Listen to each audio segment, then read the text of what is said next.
कुछ साल पहले मेरी एक दोस्त ने सिर्फ 40 साल की उम्र पार की थी। लगभग 8 दिनों बाद वह एक बीमारी से पीड़ित हो गई थी और उसकी मृत्यु हो गई। हमें शोक संदेश प्राप्त हुआ कि दुख की बात है, वह हमारे साथ नहीं है। रिप 2 महीने बाद मैंने उसके पति को फोन किया। एक विचार मेरे दिमाग को पार कर गया। उसका पति तो तबाह होना चाहिए क्योंकि मेरी फ्रेंड के पास बहुत काम था। अपनी मृत्यु तक वह सब कुछ देख लेती थी। घर, अपने बच्चों की शिक्षा, वृद्ध ससुराल वालों की देखभाल करना, उनकी बीमारी, रिश्तेदारों का प्रबंधन करना, सब कुछ सब कुछ सब कुछ। वह कई बार व्यक्त करती, मेरे घर को मेरे समय की जरूरत है, मेरे परिवार को मेरी हर चीज में जरूरत है, लेकिन कोई भी मेरे द्वारा किए गए प्रयासों की परवाह नहीं करता है और न ही मेरी सराहना करता है। मुझे लगता है कि वे सभी मेरे काम का सम्मान नहीं करते। मैंने उसके पति को यह देखने के लिए फोन किया कि क्या परिवार को किसी सहारे की जरूरत है, जैसा कि मुझे लगा कि उसके पति को बहुत बुरा एहसास होना चाहिए। अचानक से सारी जिम्मेदारियां निभाना है, उम्र बढ़ने के लिए, माता पिता, बच्चे, उनकी यात्रा, इस पर अकेलापन, सब कैसे होगा। 1 घंटे के बाद उसने कॉल वापस कर दिया। उसने बताया वह अपने क्लब में 1 घंटे के लिए टेनिस खेलने गया था और दोस्तों से मिलना आदि, यह सुनिश्चित करने के लिए कि उसके पास अच्छा समय है।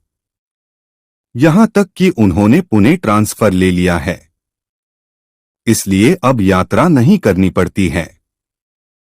घर पर सब ठीक है, मैंने पूछा। उसने जवाब दिया, उसने एक खाना बनाने वाली लगा ली है। उसने उसे थोड़ा और पैसे दिए और वो किराने का सामान भी ले आती है। उन्होंने अपने बूढ़े माता पिता के लिए भी एक नौकर लगा लिया है। सब बढ़िया से चल रहा है। बच्चे ठीक हैं। जीवन सामान्य स्थिति में लौट रहा है।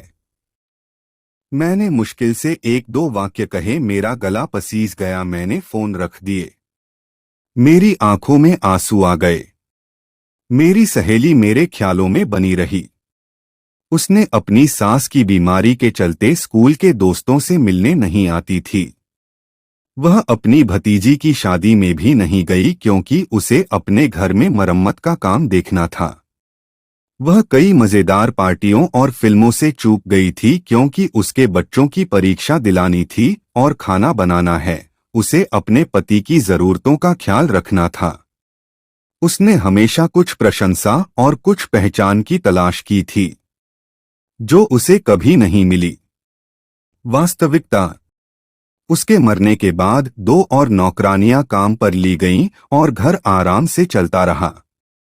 फिर जीवन का आनंद लो। मन का ढांचा हटा दो कि मैं अपरिहार्य हूं और मेरे बिना घर को नुकसान होगा।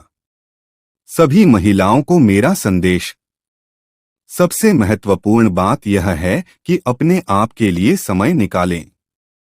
अपने दोस्तों के साथ संपर्क में रहें। बात करें, हंसें और आनंद लें। उन चीजों को करें जो आप करना चाहते हैं।